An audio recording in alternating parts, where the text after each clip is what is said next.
नमस्कार। MP news में आप सभी का बहुत बहुत स्वागत है और आपके साथ इस वक्त मैं हूं श्रद्धा बुंदेला। और भाजपा संसदीय बोर्ड में बुधवार को एक बड़ा फेरबदल किया गया और इन सब में सबसे ज्यादा चौंकाने वाला फैसला ये रहा कि भाजपा संसदीय बोर्ड से मध्य प्रदेश के मुख्यमंत्री शिवराज सिंह चौहान और केंद्रीय मंत्री नितिन गडकरी को बाहर कर दिया गया है। आज इसी मुद्दे पर हम बात करेंगे। हमारे साथ फोन लाइन पर जुड़े हुए हैं कांग्रेस प्रवक्ता रवि सक्सेना।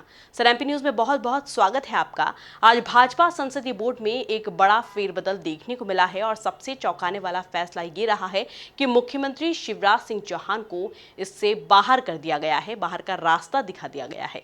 किस तरह से कांग्रेस इसे देखती है?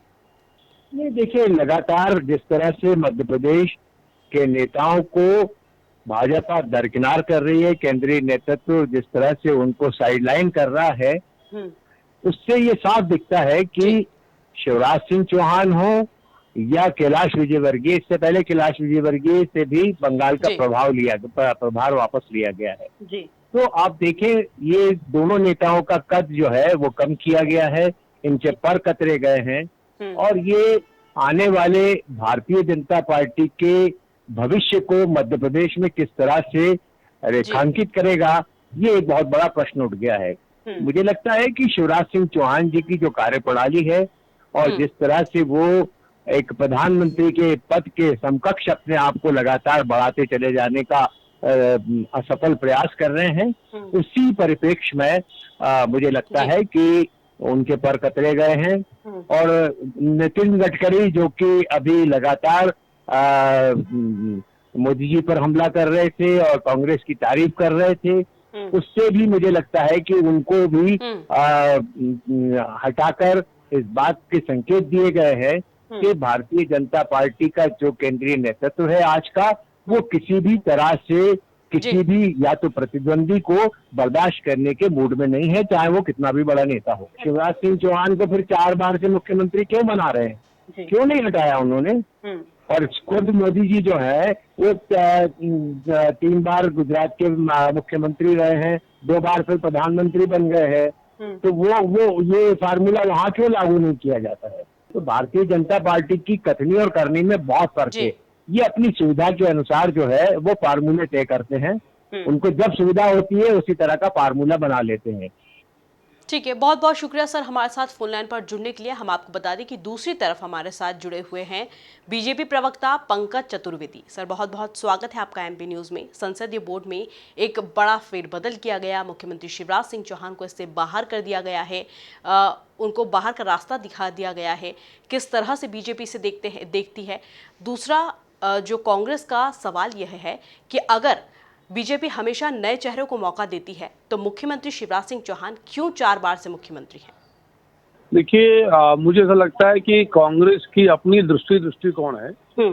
भारतीय जनता पार्टी में कार्य करने की एक पद्धति है और शिवराज सिंह चौहान जी के अलावा और भी बहुत सारे राज्य जिनमें भारतीय जनता पार्टी की सरकार जनता की सेवा कर रही है।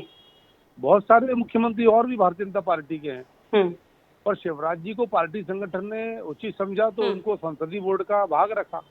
और अब पार्टी संगठन को लगता है कि शिवराज जी की राजनीतिक सेवाओं की आवश्यकता कहीं और तो कहीं अन्य तो उनकी सेवाएं दी जा रही है। इसमें विशेष क्या है? कांग्रेस जो देखिए, कांग्रेस की क्या दुर्दशा होने की स्थिति है। क्या स्थिति कांग्रेस पार्टी की बनी कि कांग्रेस पार्टी में गुलाम नबी आजाद जैसे राजनेता को कल कश्मीर में प्रभारी बनाया, चुनाव अभियान समिति का 2 घंटे बाद उन्होंने त्याग पत्र दे दिया। एक G23 बना हुआ है जो बड़े बड़े नेताओं का समूह है, जो राहुल जी, प्रियंका जी, सोनिया जी, फिरोज गांधी के परिवार का लगातार विरोध कर रहा है। तो मुझे लगता है कि ये भारतीय जनता पार्टी की कार्य करने की रीति है। सब कार्यकर्ताओं को, राजनेताओं को समय समय पर भिन्न भिन्न प्रकार के दायित्व दिए जाते हैं। किसी को संसदीय बोर्ड का दायित्व दिया जाता है, किसी को सरकार चलाने का दायित्व दिया जाता है। ये तो भारतीय जनता पार्टी की शैली है। यहाँ किसी भी कार्यकर्ता को कोई भी बड़ा अवसर मिल सकता है, निर्भर इस बात पर करता है कि उसकी योग्यताएं, क्षमताएं कितनी, कितना समर्पण है, कितनी प्रतिबद्धता है। तो अवसर तो मिलेगा और जब तक नए चेहरों को अवसर नहीं मिलेगा तब तक नया नेतृत्व कैसे सामने निकल कर आएगा? मैं वही तो आपसे आग्रह कर रहा हूँ। ये कौन तय करेगा? कांग्रेस पार्टी तय करेगी कि भाजपा के संसदीय बोर्ड में कौन हो, या भारतीय जनता पार्टी तय करेगी कि भाजपा के संसदीय बोर्ड में कौन हो? निश्चित तौर पर भारतीय जनता पार्टी। तो भारतीय जनता पार्टी ने तय किया कि अमुक राजनेता जो अब संसदीय बोर्ड का हिस्सा नहीं होंगे और उनके स्थान पर निम्नलिखित लोग जो संसदीय बोर्ड का हिस्सा होंगे, है तो मूलतः भारतीय जनता पार्टी कार्यकर्ता है ना। देखिए, भारतीय जनता पार्टी में योग्यता और क्षमता के आधार पर ही पद दिए जाते हैं। ठीक है, बहुत बहुत शुक्रिया सर एमपी न्यूज़ के साथ जुड़ने के लिए। खैर, मुख्यमंत्री शिवराज सिंह चौहान को संसदीय बोर्ड से बाहर का रास्ता दिखाने पर राजनीति में क्या उबाल आता है, ये देखने वाली बात होगी। यहाँ लेते एक छोटा सा ब्रेक के बाद जल्द हाजिर होंगे। देखते रहिए एमपी न्यूज़।